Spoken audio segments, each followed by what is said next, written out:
BNP বাংলাদেশের সবচেয়ে বড় দল, জনপ্রিয় দল। বিএনপির সাথে জড়িয়ে রয়েছে বাংলাদেশের অপামর জনসাধারণের আবেগ, আকাঙ্ক্ষা এবং অনুভূতি। গণমানুষের দল, তৃণমূলের ক্ষমতায়নের দল, বাংলাদেশের স্বাধীনতা, সার্বভৌমত্ব এবং জাতীয়তাবাদের ধারক এই রাজনৈতিক দলটির প্রতি জনগণের যে অসাধারণ ভালোবাসা রয়েছে তারই বহিঃপ্রকাশ এই নির্বাচন, যেখানে আমরা দেখেছি অপ্রতিরোধ্য নিরঙ্কুশ বিজয়। আজকের এই বিজয় শুধু বিএনপির না, এই বিজয় গণতন্ত্রের, এই বিজয় বাংলাদেশের। আমরা বিশ্বাস করি জনগণের যে আস্থা, সমর্থন এবং ভালোবাসা আমাদের নেতা জনাব তারেক রহমান পেয়েছেন, ইনশাল্লাহ ভবিষ্যতে একজন প্রধানমন্ত্রী হিসেবে তিনি এই বাংলাদেশের প্রতিটি মানুষের অধিকার এবং স্বাধীনতা নিশ্চিত করবেন। অবশ্যই নিশ্চিত করবেন রাষ্ট্রীয় মালিকানা, এবং আগামীর বিএনপি সরকার জনগণের সেই প্রত্যাশা প্রতিপালনের মাধ্যমে জবাবদিহিমূলক, স্বচ্ছ এবং জনবান্ধব সরকার ইনশাল্লাহ নিশ্চিত করবে।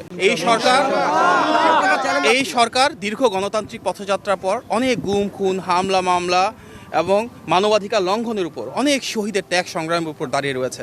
সুতরাং আমাদের নেতা ইনশাল্লাহ শহীদদের মায়েদের যে প্রত্যাশা সেটি পূরণ করবে এবং আগামী বাংলাদেশে প্রতিটি মানুষের ভাগ্যের পরিবর্তন করবে, সমস্যার সমাধান করবে, এই দেশের স্বাধীনতা, সার্বভৌমত্ব এবং গণতন্ত্র অটুট রাখবে। এটি আমাদের নেতা সুনিশ্চিত করবেন বলে আমরা বিশ্বাস করি।